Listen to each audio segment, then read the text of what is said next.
మదనపల్లిలో నేచర్ వ్యాలీలో premium villa flat owner కావడానికి కింది నెంబర్లను సంప్రదించండి. Welcome to Suman TV. నేను మీ విజయని. మన మదనపల్లి నియోజకవర్గానికి ఎంతో ముఖ్యమైన హంద్రీనవా ప్రాజెక్ట్ ద్వారా నీళ్ళు అయితే మొత్తానికైతే చేరుకున్నాయి. ఈ సందర్భాన్ని పురస్కరించుకొని చిప్పిల వద్ద అయితే జలహారతి కార్యక్రమం అయితే గొప్పగా అయితే ఇక్కడ నిర్వహించబడుతుందన్నమాట. ఈ జలహారతి కార్యక్రమంలో ముఖ్యంగా మన గౌరవ ఎమ్మెల్యే షాజహాన్ బాషా గారు అయితే పాల్గొని ప్రజలతో కలిసి ఈ ఆనందాన్ని అయితే గొప్పగా అయితే పంచుకుంటున్నారు. అలాగే ప్రజాప్రతినిధులు, రాజకీయ పార్టీ నాయకులు, కార్యకర్తలు, మహిళా సంఘాలు మరియు అన్ని శాఖ అధికారులు అయితే ఈ వేడుకలో పాల్గొనడం అయితే విశేషమని చెప్పుకోవచ్చు.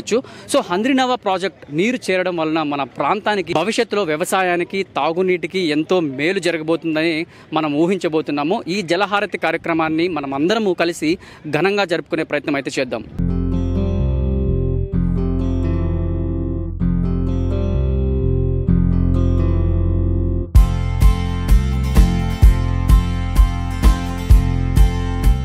సో ఈ కార్యక్రమం అయితే మొత్తానికైతే రైతులు అయితే వచ్చారు. వాళ్ళ మాటల్లోనే తెలుసుకుందాము. అలాగే ఎమ్మెల్యే షాజహాన్ బాషా గారితో మాటల్లో తెలుసుకుందాము. అలాగే టీడీపీ కార్యకర్తలైనటువంటి వాళ్ళ మాటల్లో తెలుసుకుందాము. ఇక్కడ అధికారుల మాటల్లో కూడా తెలుసుకుందాము. ఈ నీరు ఏ మేరకు మనకి యూజ్ అవుతుందనే విషయానిపై వాళ్ళతోనే చర్చిద్దాం.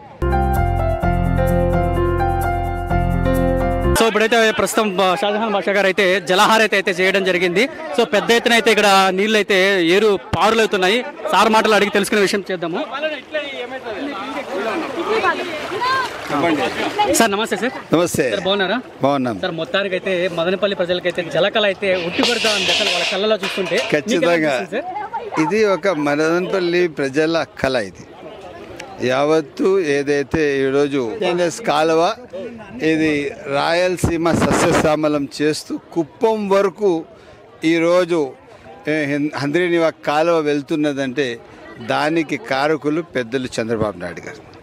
ఆయన ఆలోచన మేరకు ఒక ప్రజా పరిపాలన, ప్రజల పరిపాలన సకాలంలో ఇస్తూ ప్రజలకు నిత్యం నిరంతరం ఒక పక్క సంక్షేమం, ఒక పక్క అభివృద్ధి. చూడండి, ఇవన్నీ సిమెంట్, ఇవి ఒక దాదాపు 8 నెలల వ్యవధిలో సిమెంట్ ఇవంతా చేయడం, ఎక్కడ వాటర్ వేస్ట్ కాకూడదు. ఇవన్నీ చేస్తూ ఇప్పుడు మదనపల్లికి కూడా ఏదైతే సమ్మర్ స్టోరేజ్ ట్యాంకులు ఉన్నాయో దానికి 14 కోట్లతో తూములు కూడా ఇస్తున్నారు.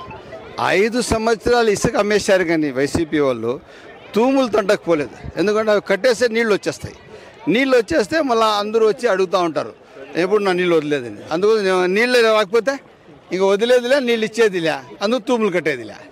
సో అది ఒక కార్యాచరణ. ఇది ప్రజల పరిపాలన, ప్రజల అభిష్టం మేరకు వచ్చిన ప్రభుత్వం, ప్రజలు ఇష్టంతో పూర్తి స్థాయిగా గెలిపించుకున్న ప్రభుత్వం. నిత్యం ఈ ప్రభుత్వం కూడా ప్రజల సంక్షేమం కోసం పనిచేస్తున్నది.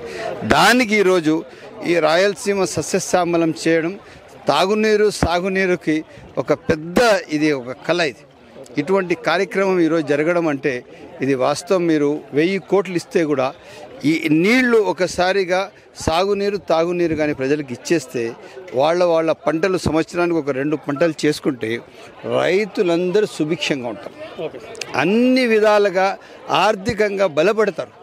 రైతుకు కానీ పని ఉంటే వాళ్ళ పిల్లలకు పూర్తి అభివృద్ధి చేస్తూ పిల్లలు చదివించుకుంటూ ఆ పిల్లలకు ఒక స్థాయికి తీసుకువెళ్ళేది రైతు.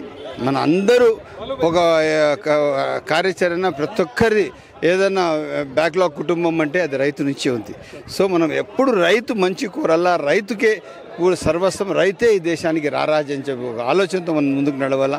అదే కార్యక్రమం భాగంగా ఈరోజు హెచ్ఎన్ఎస్లో ఏదైతే ఈరోజు నీళ్లు రావడం, మదనపల్లి కాలువ నుంచి వెళ్ళి కుప్పం వరకు నీళ్ళు వెళ్ళడం అంటే ఈ పరిసర ప్రాంతాల్లో ఉన్న అన్ని ఊర్లు కవర్ చేసుకుని వెళ్తున్నాయంటే ఇది మదనపల్లికి ఇచ్చిన చంద్రబాబు నాయుడు గారి ఒక నిరంతరం నిత్యం కళ అని చెప్పి సవినికి తెలియజేస్తున్నాం. సార్ అలాగే చూసుకున్నట్లయితే రాయలసీమ ప్రాంతము కరువుకి ప్రసిద్ధి చెందిందంటారు, వాటర్కి కూడా ప్రసిద్ధి చెందిందంటారు కరువులో.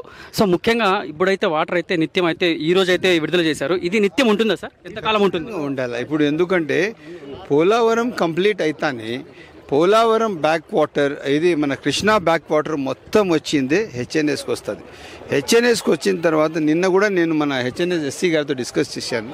ఇవన్నీ ఆటోమేటిక్గా పబ్లిక్ కానీ అందుబాటులో వస్తే ఈ మన రాయలసీమ రత్నాల సీమ అయిపోతారు. ప్రజల్లో 2 పంటలు, తడి పంటలు ఏదంటే మడి, వరి పంట కానీ 2 పంటలు చేసే రోజులు కానీ రాయలసీమకు వస్తే దానికన్నా మంచి రోజులు లేవు. సో ఆ ఆలోచనతో ముఖ్యమంత్రి చంద్రబాబు నాయుడు గారు పనిచేస్తున్నారు. ఇప్పుడు చూడండి వాటర్ లెవెల్స్ వచ్చింది, ఇప్పుడు 1 మీటర్ దాటిపోయినాయి, 1.2 2 మీటర్లకు దాదాపు ఇప్పుడు వచ్చేస్తాయి. ఈ విధంగా ఇప్పుడే ఒక 1.5 మీటర్కి వస్తున్నాయి అంటే నీళ్లు. ఇప్పుడు మనం నిలబడినప్పుడు మోకాలు కింద ఉన్నాయి, ఇప్పుడు మోకాలు టచ్ చేస్తున్నాయి. సో క్లారిటీ ఉంది, ప్రతి ఇష్యూలో క్లారిటీ ఉంది. సో తప్పకుండా ఈ నీళ్లు మనము ప్రజలకు అంకితం చేస్తున్నాం. ఇది పెద్దలు చంద్రబాబు నాయుడు గారి కళ. వాస్తవానికి చెప్పాలంటే రాష్ట్రానికి కాదు దేశానికి ఆదర్శమైన ముఖ్యమంత్రి గారు చంద్రబాబు నాయుడు. సార్, ముఖ్యంగా మదనపల్లి ప్రజలు రైతులు ఈ వాటర్ రావడం వల్ల ఎలా సంతోషాన్ని వ్యక్తం చేస్తున్నారు? సంతోషమేమి, రైతులు ఇంకా ఆనందంతో ఇంకా వాళ్లకు హద్దులు లేకుండా ఉంటారు. రైతుకి ఏం కావాలో తెలుసా?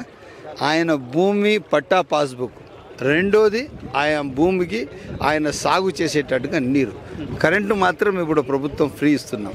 సో ఇంత ఇచ్చేస్తే రైతుకి ఇంకా జీవితంలో మర్చిపోడు.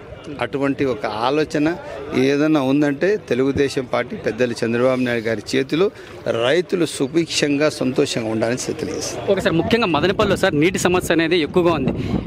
ఈ రోజు అయితే ఆ సమస్య అయితే పూర్తిగా అయితే తొలగిపోతుందని మేమైతే భావిస్తున్నాము. ఏదైతే సమ్మర్ స్టోరేజ్ ట్యాంకులు నింపాలా, ఇప్పుడు తూములకి ఏదైతే 14 కోట్లు శాంక్షన్ ఇంకా త్వరలో రాబోతున్నది, వచ్చిన తర్వాత తప్పకుండా ఆ తూముల ద్వారా కంప్లీట్ చేసి సమ్మర్ స్టోరేజ్ ట్యాంకులు గుంటువారిపల్లి, చిప్లి ఈ 2 ట్యాంకులు నింపితే అప్పుడు మదనపల్లికి శాశ్వత మంచినీటి సమస్య తీరుతుంది. అలాగే సార్, ఈ నీరు వల్ల చాలా మంది పరిశ్రమలు పెట్టే వాళ్ళు కూడా వెనకడుగు వేస్తున్నారు. ఈ దెబ్బతో ముందు అడుగు వేసే అవకాశాలు ఉన్నాయా? ప్రతి ఒక్కటికి నీటే అవసరం. పరిశ్రమకు కానీ, సాగునీరు కానీ, తాగునీరు కానీ, సేద్యానికి కానీ అన్నిటికి కూడా నీరే సర్వస్వం. నీరు ఒక్కసారి వచ్చిన తర్వాత రాయలసీమ సస్యశ్యామలమై రాయలసీమ రత్నాల సీమ కాబోతున్నది చంద్రబాబు నాయుడు గారి ఆధ్వర్యంలో. సార్, ఫైనల్గా సార్, ఈ నీటిని వృధా చేయకుండా ఏ విధంగా వాడుకుంటే బాగుంటుందని మీ మదనపల్లి ప్రజలకు తెలియజేస్తారు, రైతులకు? ఖచ్చితంగా నీళ్లు అనేది వృధా చేయకూడదు, ఎక్కడికక్కడ వదిలేయకూడదు, ఎప్పుడు ఎక్కడ అవసరం ఉంటే అప్పుడే వాడాలా. దీనికి పూర్తి స్థాయిగా ప్రజలు సద్వినియోగం చేసుకోవాలా. దీనికి అట్లే ఏదో వచ్చిందిలే ఉంటే అది ఎట్లంటే పారేద్దాము, మడిలో వదిలేద్దాము, చేనులో వదిలేద్దాము, లేదా ఇళ్ళల్లో అట్లా లేదు. ఎప్పుడు ఎక్కడ నీళ్లు అవసరం ఉందో అప్పుడు చేయాలి. లేదంటే పక్కన ఇంటిలో కానీ చేనులో కానీ ఒక్కొక్క గుంతలు కొట్టాలి. గుంతలు కొట్టి నీళ్లు ఇంపుడు గుంతలాగా ఒక 100x100 సైజు కొట్టి నింపితే ఆ వాటర్ లెవెల్స్ పెరుగుతాయి, గ్రౌండ్ వాటర్ టేబుల్ పెరుగుతుంది. దానికి రైతే కాపాడాలి, రైతులందరూ బాధ్యతగా తీసుకోవాలి. ఇది వచ్చింది పబ్లిక్ అసెట్, ఇది నీరు ఒక్కరిది కాదు అందరిది. దీనికి కాపాడుకుని పెట్టుకుంటే ఎప్పటికైనా ఉంటుంది. మొత్తానికి ఫైనల్గా పెద్ద ఎత్తున అయితే మీ అభిమానులు అయితే చూడండి సార్ ఎలా ఉన్నారు, చాలా మంది అయితే వచ్చారు. మా అభిమానులు కాదు, పార్టీకి చాలా విధేయతగా, అదే కాకుండా మదనపల్లి ప్రజలు వచ్చారు.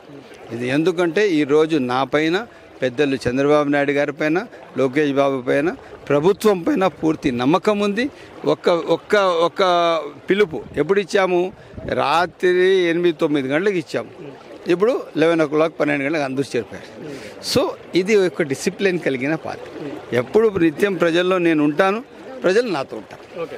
మొత్తానికైతే మదనపల్లి ప్రజలకైతే జల సమస్య అయితే తీరబోతుందని చెప్పుకోవచ్చు అనమాట. ఈరోజు ముఖ్యంగా అయితే ఇక్కడి నుంచి వాటర్ వదిలి కుప్పం వరకు నేరుగా అయితే ఈ వాటర్ అనేది వెళ్తుందనమాట. ఇక్కడ చూసుకున్నట్లయితే 1.20 వరకు అయితే నీళ్ళని అయితే ఫ్లో చేయడం జరుగుతుందనమాట. సో ఇక్కడి నుంచి మన మదనపల్లి నుంచి, అంటే ముఖ్యంగా మన మదనపల్లి నుంచి పొంగునూరు నుంచి అట్లా కుప్పం వరకు అయితే వెళ్ళే ఛాన్సులు అయితే ఈ వాటర్కి ఉన్నాయని చెప్తున్నారు. ప్రజల్లో సంతోషం అయితే చాలామంది అయితే వ్యక్తం చేస్తున్నారు.